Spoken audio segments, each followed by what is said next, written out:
नमस्कार, स्वागत है आपका न्यूज 18 पर। आपके साथ मैं हूं कंचन डोगरा नेगी और बुलेटिन में सबसे पहले आप सभी दर्शकों को न्यूज 18 के जन्माष्टमी की हार्दिक शुभकामनाएं।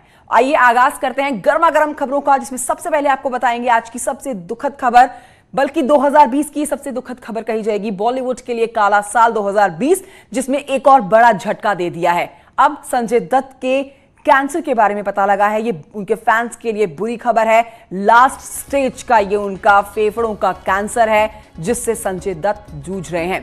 थर्ड स्टेज होती है आखिरी स्टेज कैंसर की, इसी से संजय दत्त जूझ रहे हैं। वो अपने इलाज के लिए अमेरिका या फिर सिंगापुर जा सकते हैं, ऐसी खबरें सामने निकल कर आ रही हैं।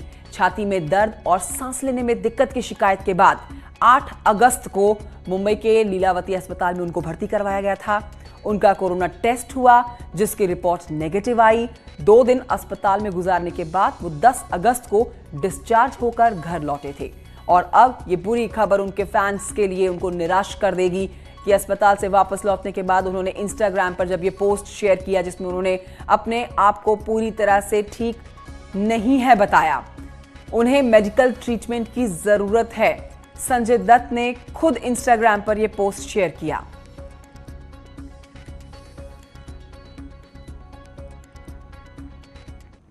और आइए अब आगे बढ़ते हुए आपको बताते हैं खबर बुलंदशहर के सुदीक्षा भाटी से जुड़ी हुई, जिसकी मौत में नए ट्विस्ट एंड टर्न्स लगातार आते जा रहे हैं। इस केस में आपको बताएं, सुदीक्षा के पिता ने अज्ञात बुलेट सवारों के खिलाफ एफआईआर दर्ज कराई है। औरंगाबाद थाने में यह एफआईआर दर्ज की गई है। वो अपने चाचा के साथ बाइक से दादरी से बुलंदशहर जा रही थी। ये एफआईआर में दर्ज कराया गया है और तभी छेड़छाड़ से बचने के चक्कर में यह हादसा हो जाता है। इस हादसे का शिकार हुई सुदीक्षा की जान जा चुकी है। चोट लगने से उसको गंभीर चोटें लगी, जिसके बाद उसकी मौत हो गई और यही एफआईआर दर्ज कराई गई है। सुदीक्षा के पिता ने कहा है कि यह हादसा नहीं बल्कि हत्या है।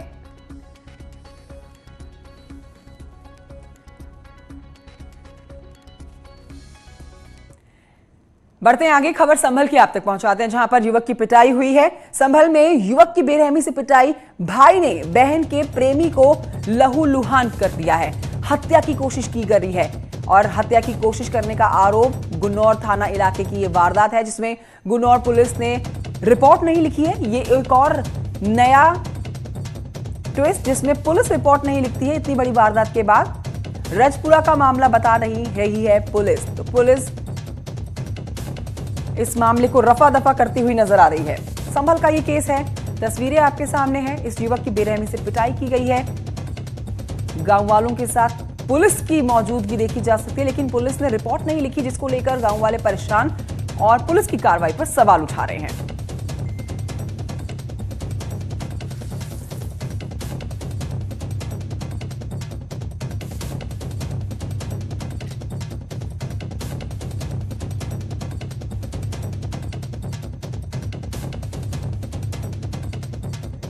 तो ये संभल की खबर आपके सामने है, जहां पर हत्या की कोशिश करने का आरोप लगता है, लेकिन जब इस पूरे मामले में थाने में शिकायत दर्ज कराने की बात आती है तो फिर पुलिस आनाकानी करती है, जिसके बाद अब पुलिस की कार्रवाई पर ही सवाल खड़े करने शुरू कर दिए हैं लोगों ने। संभल का मामला युवक की पिटाई का मामला है ये, जिसमें बेरहमी से युवक की पिटाई की गई है। उसको लहूलुहान कर दिया गया है, इस कदर उसको मारा गया है कि उसकी जान जा सकती थी।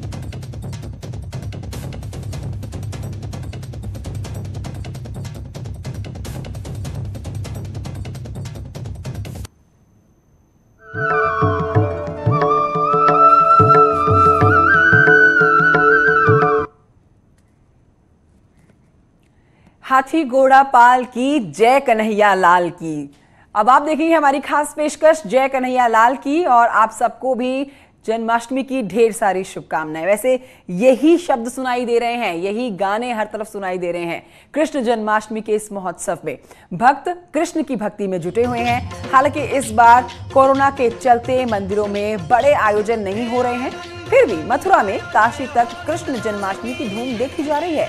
जन्माष्टमी के इस पर्व पर लोग भगवान श्री कृष्ण का आशीर्वाद प्राप्त करने के लिए उपवास रखने के साथ ही भजन कीर्तन विधि विधान से पूजा कर रहे हैं।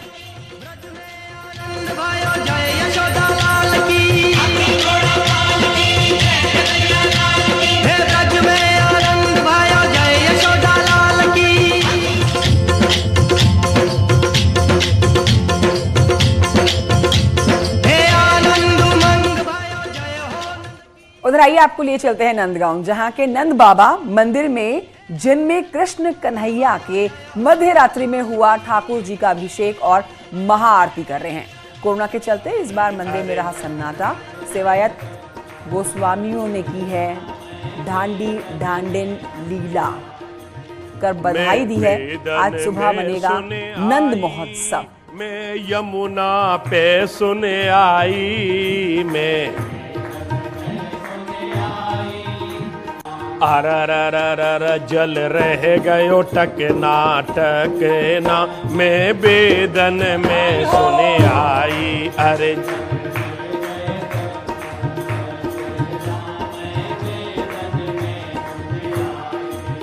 मैं बेदन में सुने आई मैं यमुना पे सुने आई मैं अर जल रह गयो टकना टकना। तो भगवान श्री कृष्ण के जन्मोत्सव को लेकर ब्रज में गजब का उत्साह है। स्थानीय भक्तों के साथ साथ यहां रह रहे 7 समंदर पार के भक्तों का उत्साह भी देखने को मिल रहा है। चैतन्य विहार स्थित राधे कुंज आश्रम में रह रहे करीब 250 विदेशी भक्त जन्माष्टमी की तैयारियों में जुटे हुए हैं। अपने कान्हा का जन्मोत्सव मनाने के लिए ये लोग रंग बिरंगे फूल पत्तियों से भव्य सजावट करने में जुटे हुए नजर आए। ठाकुर जी को भोग लगाने के लिए विशेष पकवान भी तैयार किए जा रहे हैं। तो वहीं आपको बताएं कि भक्त कोरोना की वजह के चलते इस उत्सव में शामिल नहीं हो पा रहे हैं। उन्हें ऑनलाइन उत्सव में शामिल किया जाएगा।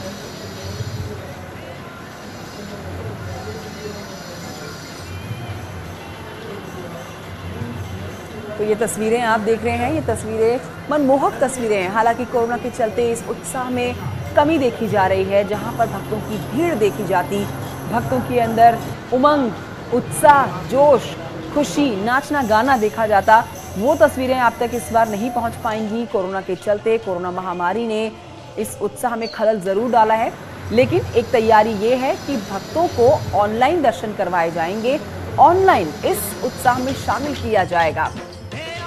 तो रौनक बनी हुई है, लेकिन मंदिरों की साफ सजावट आप देख सकते हैं। कुछ विदेशी मेहमान जो मौजूद हैं, जो अपने आप को इस उत्सव में शामिल करने से रोक नहीं पाए, उन्होंने मंदिर की साफ सजावट की है। 2 तस्वीरें आपके टेलीविजन स्क्रीन पर है। मंदिर को फूल पत्तियों से सजाते हुए विदेशी मेहमान, नाचते गाते ये विदेशी मेहमान बहुत ही कम संख्या में आप देख सकते हैं लोग मौजूद है, जिसमें सोशल डिस्टेंसिंग का भी पालन किया जा रहा है। साफ सफाई का, सैनिटाइजेशन का, हर तरह की उस गाइडलाइन का पालन किया जा रहा है जो केंद्र सरकार की तरफ से और राज्य सरकार की तरफ से कोरोना महामारी के चलते जारी की गई हैं। लेकिन आज देश भर में लोग भले ही मंदिरों में ना जा पाएं, लेकिन अपने घर के अंदर इस उत्साह को मनाते हुए तस्वीरों में कैद जरूर हो रहे हैं।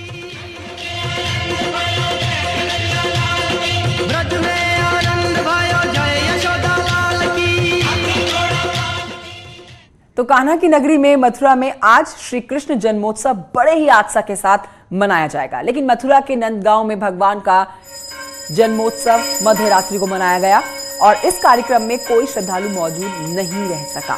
कोरोना संक्रमण के चलते सिर्फ मंदिर के सेवायत पुजारियों के द्वारा ही इस जन्मोत्सव पर्व को संपन्न कराया गया। मंदिर के शिखर से लेकर पूरे मंदिर प्रांगण को बखूबी साज सज्जा से निखारा गया था।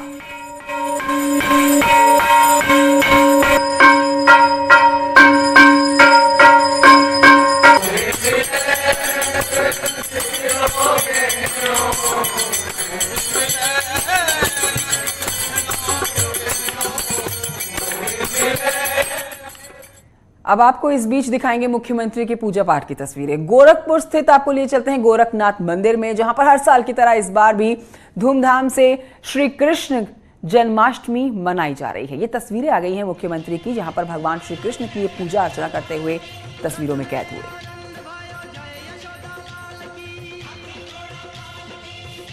तो मुख्यमंत्री योगी आदित्यनाथ की तस्वीरें, जिन्होंने कृष्ण की भक्ति की, पूजा अर्चना की। आज पूरे हर्षोल्लास के साथ इस पर्व को मनाया जा रहा है।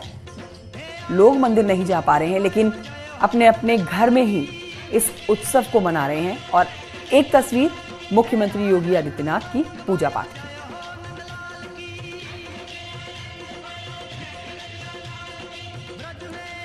कृष्ण जन्मोत्सव के अवसर पर गोरखनाथ मंदिर में भजन कीर्तन हुआ। राकेश श्रीवास्तव और उनके टीम ने भजन गाकर वहां पर मौजूद लोगों का दिल जीत लिया। इसके अलावा आपको बताएं, जवाहरलाल कसोधन ने भी भजन सुनाया। मौजूद लोग मंत्रमुग्ध हो गए।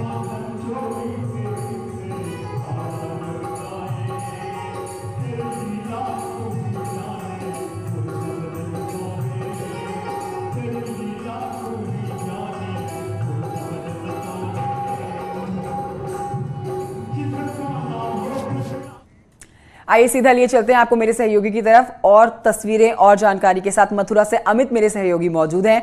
अमित, रौनक तो इस बार वैसी देखने को नहीं मिल पा रही है जैसी हर साल देखी जाती थी, लेकिन कुछ तस्वीरें जो सामने आई हैं वो दिल को छू लेने वाली हैं, खुश कर देने वाली है। कृष्ण के भक्तों को किस साथ सजावट की गई है और कुछ विदेशी मेहमान हैं जो इस उत्सव को मनाते हुए नजर आ रहे हैं।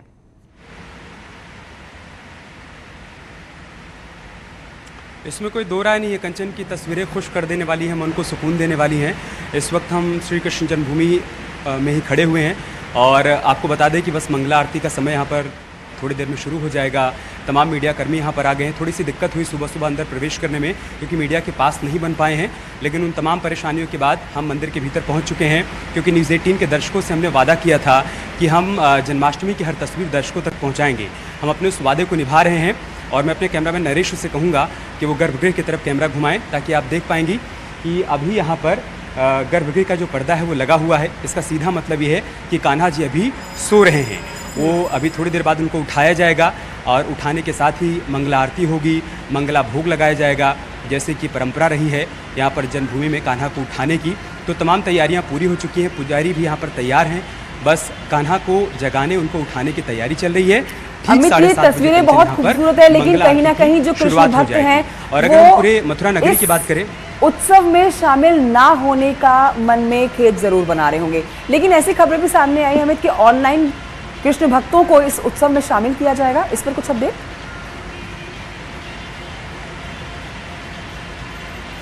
हाँ, उसकी तैयारी की गई है कंचन, ताकि कृष्ण भक्त जन्माष्टमी की हर तस्वीर देख पाएं। ऑनलाइन भी प्रसारण किया जाएगा, इसके अलावा दूरदर्शन पर किया जाएगा, ANI के माध्यम से भी लोग देख पाएंगे। और सबसे खास बात यह है कि न्यूज़ 18 ने भी तमाम तैयारियां पूरी कर रखी हैं ताकि जन्माष्टमी की हर तस्वीर न्यूज़ 18 के दर्शक देख पाएं जब कान्हा जन्म लेंगे। थोड़ी सी निराशा है क्योंकि दूर दूर से यहाँ पर कृष्ण भक्त आए थे, जैसा कि हर बार जन्माष्टमी पे वो आया करते थे। उनको ये था कि मंदिर के भीतर जाएंगे, कान्हा को जन्म लेते हुए देख पाएंगे, उनकी पूजा अर्चना करेंगे, उनका दर्शन करेंगे, उनको भोग लगा पाएंगे। लेकिन इस बार उनको थोड़ी सी निराशा हो रही है। उसके बावजूद हम लगातार दर्शकों से यही कह रहे हैं कि निराश होने की जरूरत नहीं है। मंदिर समिति की तरफ से तैयारियां पूरी की गई हैं ताकि जन्माष्टमी की जो रौनक है वो आप तक पहुंच पाए मीडिया के माध्यम से और ऑनलाइन माध्यम से। बिल्कुल अमित, आज पूरे दिन आपके पास बार बार आना हमारा ब्रेक के बाद स्वागत है आपका। अब आगे आपको इस समय की हम बड़ी खबर बता रहे हैं। बीजेपी के नेता को गिरफ्तार किया गया है। कानपुर से बड़ी खबर है। नीरज पांडे के वायरल ऑडियो का ये मामला है। पनकी पुलिस ने आरोपी बीजेपी नेता को गिरफ्तार किया है। गुटखा कंपनी के प्रबंधक को दी थी जान से मारने की धमकी। पान मसाले की एजेंसी ना मिलने पर दी थी गालियां। ऑडियो वायरल हुआ और इसके बाद पुलिस ने ये कार्रवाई की है। तो बीजेपी के नेता की गिरफ्तारी कर ली गई है। ये बड़ी खबर बता रहे हैं आपको कानपुर से, जहां पर नीरज पांडे बीजेपी के नेता जिनका वायरल ऑडियो होता है और इस बीच पनकी पुलिस उनको गिरफ्तार कर लेती है। पनकी पुलिस ने बीजेपी के नेता को गिरफ्तार कर लिया है। गुटखा कंपनी के प्रबंधक को दी थी इन्होंने जान से मारने की धमकी। पान मसाले की एजेंसी ना मिलने पर गालियां दी थी, अपना गुस्सा दिखाया था, जान से मारने की धमकी दी थी। ये ऑडियो वायरल हो चुका है। मेरे सहयोगी श्याम तिवारी और जानकारी के साथ मौजूद है। श्याम तिवारी, पुलिस क्या बोल रही है?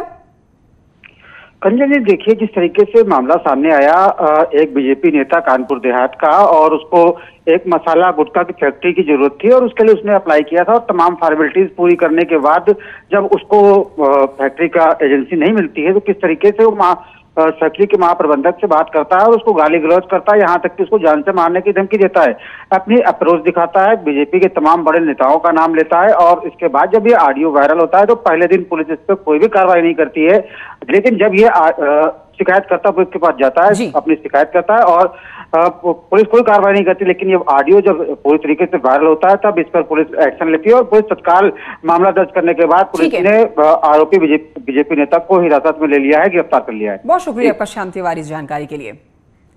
और इसी के साथ बुलेटिन में इतना ही, लेकिन जाते जाते आपको फिर से एक बार जन्माष्टमी की ढेर सारी शुभकामनाएं। साथ ही आपको बता दें कि आज दिन भर कृष्ण की नगरी से तस्वीरें हम पहुंचाते रहेंगे, साथ ही ऑनलाइन इस उत्सव में शामिल करेंगे। दिन भर बने रहिए आप न्यूज़ 18 के साथ।